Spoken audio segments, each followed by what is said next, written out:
Oke, lanjut dulu Alia. Alia, ada Alia? Iya Pak. Ada. Bisa dibuka kameranya Alia?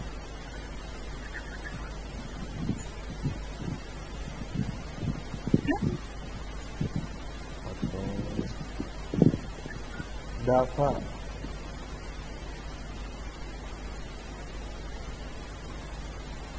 Dava ada? Nggak ada.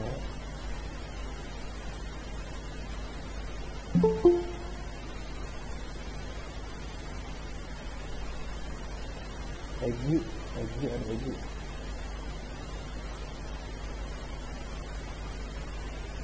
Egi mana Egi?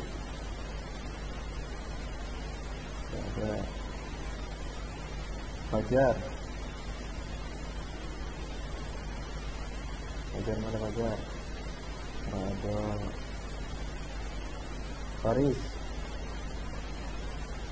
Faris, namanya Faris. Ya, ada juga. Ferdi.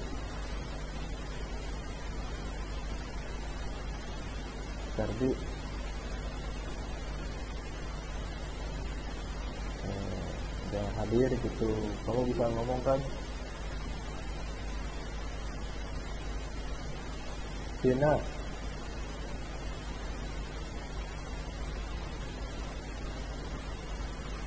Tina, mana Tina? Ada Imade. Hadir Pak. Jadi buka kameranya Imade. Udah Pak.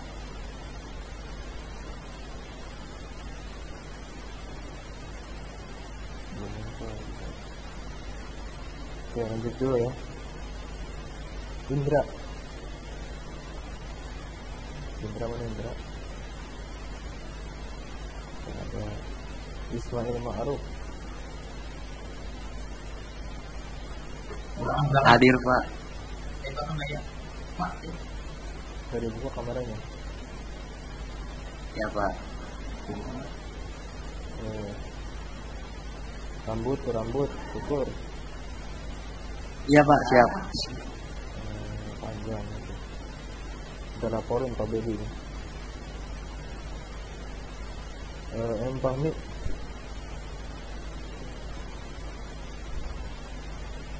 Kami ada Muhammad Ali Basir.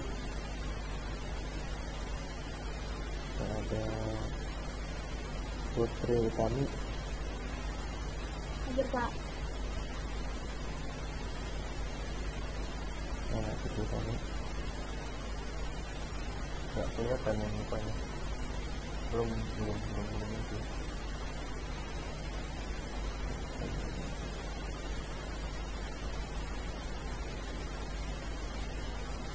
Putri Utami, halo Putri. Jadi buka kameranya Put.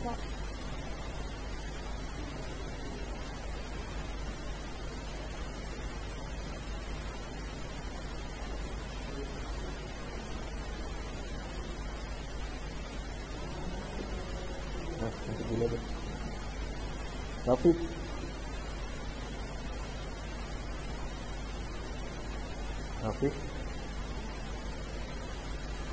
Ada Raihan.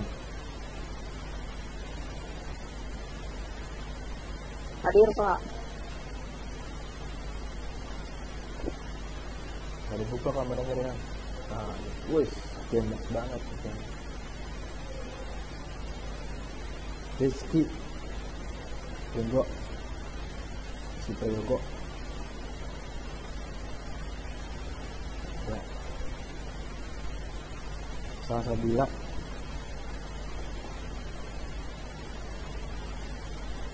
Dan saya Teku. Hadir Pak. Oke. Vincent.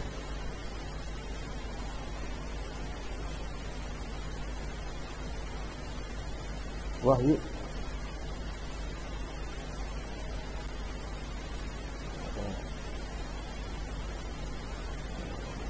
Zahwa.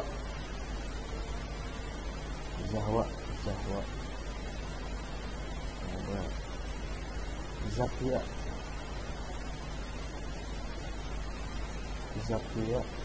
ada Zakia.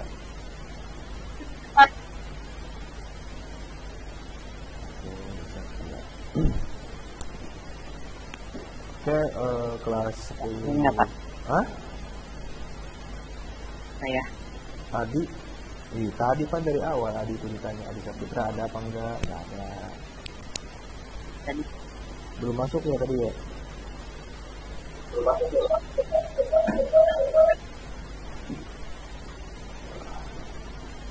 Nah, dari Adi Saputra udah.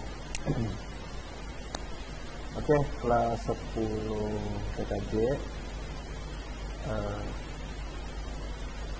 Perlu saya sampaikan kepada kalian dan perlu kalian lihat Muhammad Abu Fatah.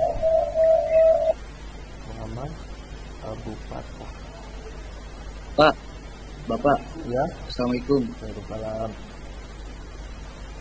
Itu yang belum di absen. Yang mana? Jadi baru. Oh, Muhammad Abu Fatah. Yang Oh, M Abu Fatah itu baru Iya, yang baru ya? baru, Pak. Oh iya. Nama aslinya M Abu Fatah. Coba Abu Fatah. M Abu Fatah. Pak Hapen. Iya. Ini dia. Oh, mana Abu Fatah?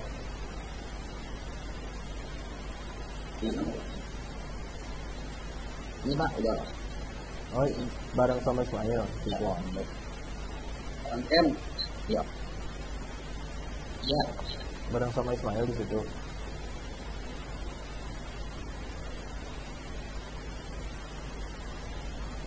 Oh, ya udah.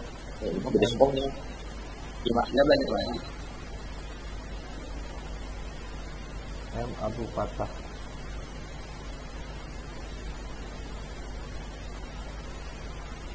Mana M Abu Fatah? Coba saya mau lihat orangnya.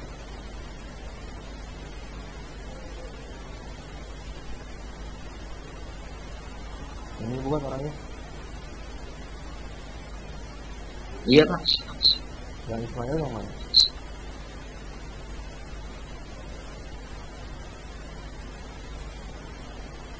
Yang gondrong tadi ya?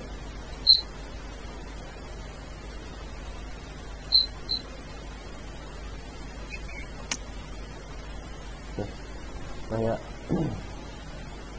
Oke, untuk kelas 10 TKJ perlu diketahui bahwa nilai-nilai di PTS kalian tidak cukup baik, jadi nanti kita akan adakan perbaikan masal untuk kelas 10 di materi bahasa Indonesia atau di waktu bahasa Indonesia untuk semua kelas. Nanti saya akan kirimkan ini nanti, tapi tidak sekarang. Sekarang kita fokus belajar dulu. Nah, untuk kemarin di materi kemarin bisa dilihat di layar sebelah kiri kalian. Di sini ada materi lanjutan kemarin tentang teks anekdot yang menceritakan tentang dosen yang menjadi pejabat yang minggu pertama itu dibahas. Nah, di pelajaran kali ini kita akan membahas ataupun saya akan menjelaskan tentang menciptakan kembali teks anekdot dengan memperhatikan struktur yang ada. Nanti struktur kan sudah dijelaskan, jadi sekarang tinggal bagaimana caranya supaya itu menjadi kalimat atau menjadi struktur anekdot yang bagus, baik, ya bagus itu baik. Yang pertama, pembelajaran pertama yaitu menceritakan kembali isi anekdot dengan pola penyajian yang berbeda.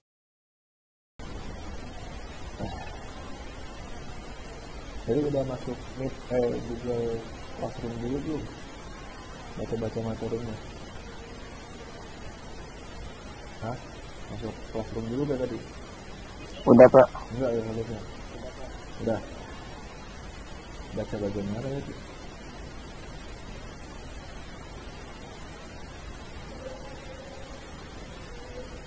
Baca bagian mana tadi?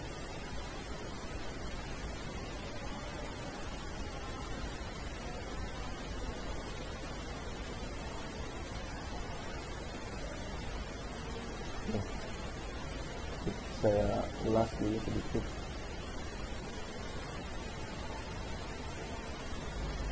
Tentang teks anekdot.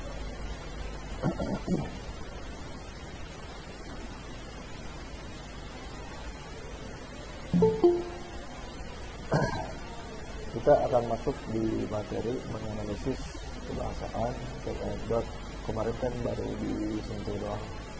Untuk sekarang kita sedikit jelaskan lebih dalam tentang kebahasaannya. Kalau struktur kan udah ya abstraksi, orientasi, kritis, koda dan lain-lain sudah ada yang saya jelaskan. Untuk itu nanti juga dijelaskan nanti di bawah. Nah selanjutnya itu di bagian menganalisis kebahasaan teks anekdot.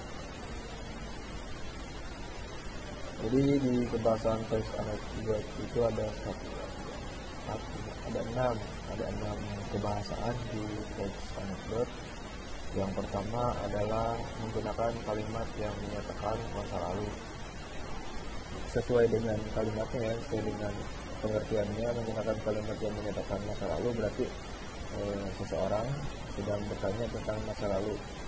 Nanti bisa diawali dengan pertanyaan kapan, atau bisa juga diawali dengan kata mengapa, dengan pertanyaan. Cuman tidak tidak terfokus di pakai pertanyaan mau pihak, tapi tanda-tandanya bisa ada seperti itu karena dia menanyakan waktu yang sudah lalu.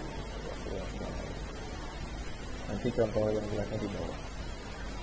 Yang kedua itu menggunakan kalimat retoris.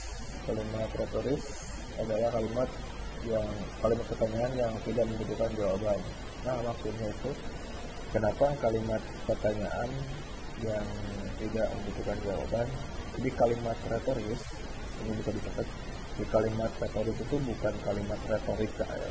Retorika itu bergelut di dalam kata-kata untuk menjelaskan, berretorika, berbicara sepanjang lebarnya. Tapi di kalimat retoris ini di anekdot itu pertanyaan di dalam pertanyaan itu sebetulnya sudah ada jawabannya. Jadi di dalam pertanyaan yang dia sampaikan itu sudah ada penjelasan tentang jawabannya. Jadi maka dari itu disebut kalimat retoris. Contohnya ini di bawah nanti ada contohnya, nanti kita akan baca bareng-bareng. Contohnya lebih lebih singkat, bukan lebih singkat ya. Contoh yang sederhana di bagian kalimat retoris itu karena dia memiliki memiliki jawaban di dalam pertanyaannya. Itu seperti ini katanya ya kalimatnya. Bukankah membohongi orang tua itu adalah dosa besar? Nah, jadi di dalam pertanyaannya itu sudah ada jawaban bahwa membohongi orang tua itu adalah dosa besar. Kan kalau pertanyaan-pertanyaan biasa itu begini, kapan kamu kemari? Tanda tanya. Terus berapakah harga makanan ini? Tanda tanya. Kan itu kan membutuhkan jawaban yang misalkan 5.000, 7.000 atau berapa. Jadi kalau kalimat retoris itu kalimat yang memang di dalamnya sudah terdapat jawaban. Jadi pertanyaan contohnya tadi, bukankah membohongi orang tua itu adalah dosa besar? Jadi jawabannya iya atau tidak. Jawabannya sudah jelas bahwa membohongi orang tua itu adalah dosa besar. Iya, pasti iya. Mungkin iya. Terus yang selanjutnya yaitu menggunakan konjungsi atau kata penghubung yang menyatakan hubungan waktu seperti kemudian, lalu, sebagainya, akhirnya. Jadi contoh-contoh kalimatnya ada di bawah. Terus selanjutnya yaitu menggunakan kata kerja aksi. Kata kerja aksi itu contohnya seperti menulis, membaca, berjalan, sebagainya. Jadi kata kerja aksi itu kata kerja yang menggambarkan prosesnya.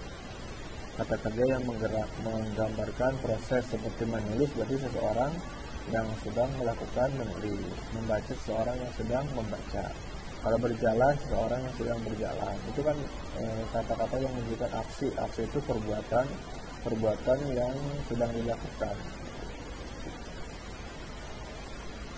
Dan sebagainya, masih banyak lagi. Terus yang selanjutnya menggunakan kata imperatif. Kata imperatif itu artinya kata perintah. Jadi kata perintah itu sebenarnya menggunakan partikel lah, partikel kah. Itu nanti ada juga kalimat yang tidak memerlukan partikel, tapi itu tersebut adalah kalimat perintah. Selanjutnya itu menggunakan kalimat seru. Nah, kalimat seru itu kalimat yang bisa ditandai dengan seru atau bisa ditandai dengan dua kata yang bisa. Jadi dua kata sudah menjelaskan maksudnya. Khusus di anekdot disebutkan dalam bentuk drama atau dialog menggunakan kalimat langsung sangat dominan. Jadi kan kata saya waktu itu ada dua pola untuk membuat teks anekdot. Yang pertama adalah pola dialog, yang selanjutnya ada pola bentuk bentuk narasi atau bentuk teks yang bentuknya itu paragraf. Bentuk narasi diceritakan. Kalau bentuk dialog kan bentuk langsung ya, kalau bentuk narasi itu bentuk tidak langsung. Nah, ini adalah contohnya yang kemarin, yang tadi. Yang pertama itu kalimat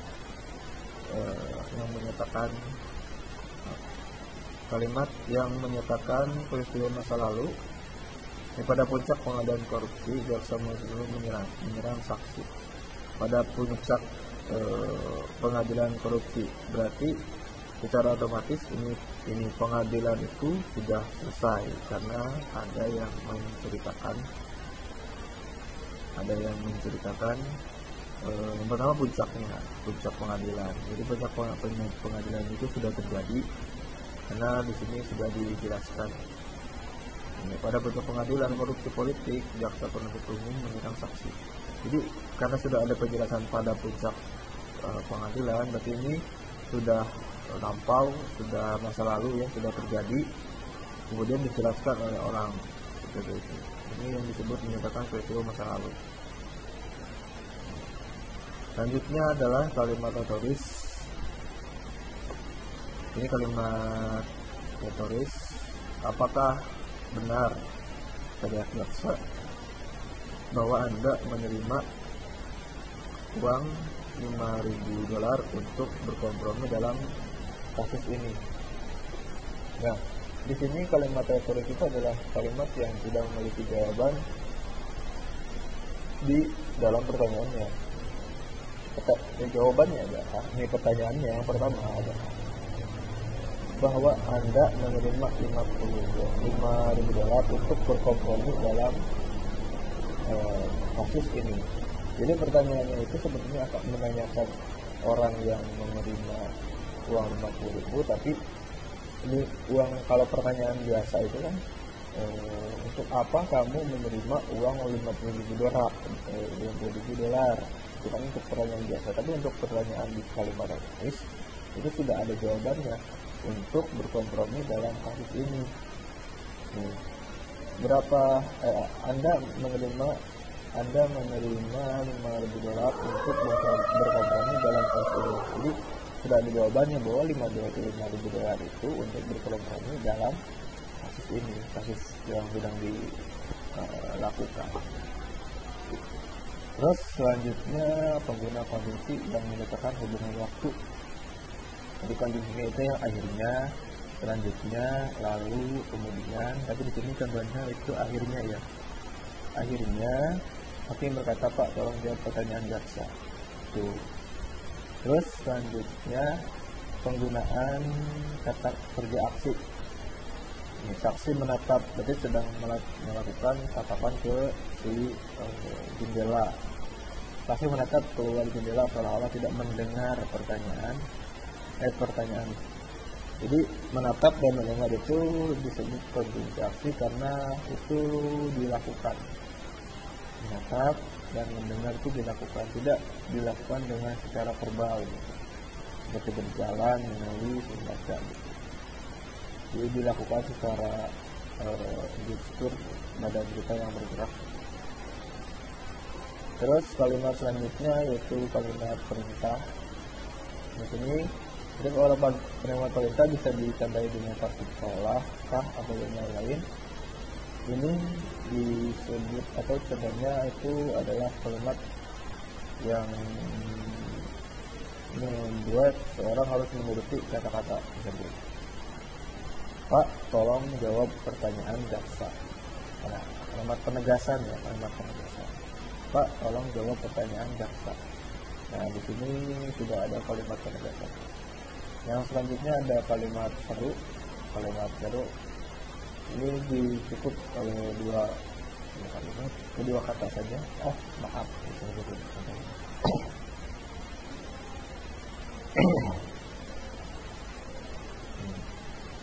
Ya, selanjutnya kita akan coba untuk menciptakan kembali, menjelaskan tentang menciptakan kembali dengan memperhatikan struktur ya dan kebahasaan. Terus,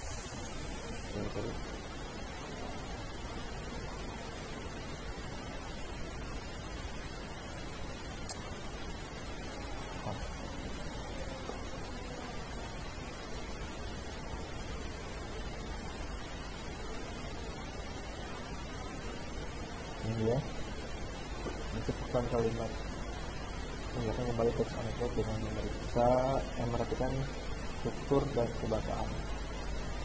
Jadi yang pertama, menciptakan kembali anekdot itu harus mengerti tentang penyajian pola yang kemarin sudah Bapak bahas atau Bapak jelaskan. Itu kan ada dua pola bentuk dialog, ada juga pola bentuk narasi. Dan itu juga bisa diubah dari yang dialog bisa dijadikan bentuk narasi, dari yang narasi bisa dijadikan bentuk dialog. Itu nanti. Ini kan contoh yang kemarin dosen yang jadi pejabat, ini kan kemarin bentuknya itu dialog antara Tono dan si Ibi. Jadi sekarang ini dicobakannya jadi teks narasi, bentuk narasi diceritakan. Jadi seperti ini bentuknya. Nah, lanjut aja, untuk pola sudah dibahas. Nah, kita akan menyusun itu sebagai ataupun tidak lepas dari unsur-unsur struktur dan lain-lain. Di sini bagaimana caranya kita menyusun? Yang pertama kita harus menentukan temanya. Temanya di sini itu judulnya yaitu kasih sayang pada orang tua. Yang kedua yaitu kritiknya. Kritik apa sih yang akan dibahas oleh si penulis tentang tema kasih sayang pada orang tua. Di sini temanya itu anak yang memandang orang tua di masa tuanya sebagai orang yang merepotkan. Tuh, selanjutnya humor atau kelucuannya, orang dewasa malu karena dikritik oleh anak kecil.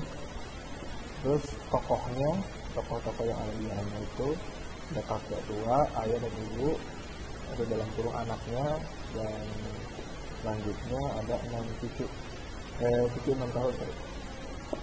Nah, struktur yaitu kakek tua tinggal bersama menantu dan cucu yang 6 tahun. Itu orientasinya ya, di bagian struktur kan ada ini orientasi itu abstraksi. Orientasinya tulisan makan-makan di rumah si anak, kakek tua makanya sering berantakan. Terus kritisnya, yang di kritisnya itu kakek tua diberi meja kecil terbesar di pojok dengan alat makan anti pecah. Reaksi cucu nonton bertukar meja terpisah. Terus pada itu nonton mengungkapkan kalau akan membuat meja terpisah juga untuk ayah dan ibunya. Nah, itu kan titik-titiknya ya, alurnya pakai tua bersama anak, bersama anak, menantu dan cucunya yang berusia 6 tahun karena sudah tua, mata sudah rabun dan tangannya bergemeter sehingga kerap menjatuhkan makanan dan alat makanan. Agar tidak merepotkan, ia ditempatkan di meja terpisah dengan alat makanan yang dipecah. Anak dan menantunya baru sadar ketika diingatkan oleh cucu 6 tahun yang tengah bermain membuat sekitar meja. Nah, pola penyajiannya yaitu narasi ya. Nah, ini contohnya seperti ini. Hasilnya ya. Seorang kakek hidup serumah bersama anak, menantu dan cucu berusia 6 tahun.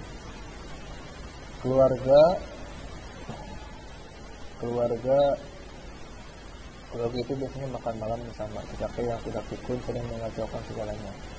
Tangan bergetar dan mata rabunnya membuat kakek susah menangkap makanan sendok dan garpu satu. Saat si kakek meraih gelas, susu tumpah membasahi taplak. Anak dan menantunya menjadi besar. Suami istri itu lalu mendapatkan sebuah meja kecil di sudut ruangan tempat sang kakek makan sendirian. Mereka memberikan mangkuk melamin yang tidak gampang pecah. Saat keluarga sibuk dengan piring masing-masing, seiring terdengar ratap kesedihan di sudut ruangan. Namun suami istri itu justru mengomel agar kakek tak menghamburkan makanan lagi. Sang cucu yang berusia 6 tahun mengamati semua kejadian itu dalam diam. Suatu hari si ayah memperhatikan anaknya sedang membuat replika mainan kayu. Sedang apa sayang, kata si ayah.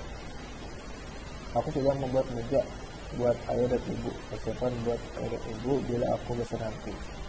Ayah anak kecil itu langsung terdiam. Ia berjanji dalam hati mulai hari itu kakek akan kembali diajak makan di meja yang sama. Tak akan ada lagi omelan saat piring jatuh, makanan tumpah atau taplak meja ternada kuat. Sumbernya.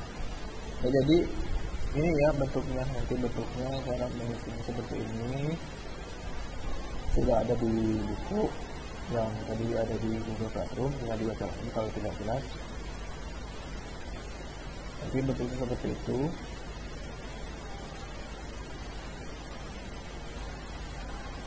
Nah, untuk pengujian pola itu seperti itu ya. Ini sudah materinya sudah habis di bagian teks anekdot. Nanti kita akan mulai masuk lagi ke materi untuk melestarikan nilai kearifan lokal melalui cerita rakyat. Jadi masuk ke materi baru di cerita rakyat. Oke, terima kasih. Kurang lebihnya mohon maaf apabila ada kesalahan, mohon dimaafkan. Apabila ada kelebihan itu datangnya dari Tuhan. Wabillahi taufiq wal hidayah. Wassalamualaikum warahmatullahi wabarakatuh. Bila ada pertanyaan silahkan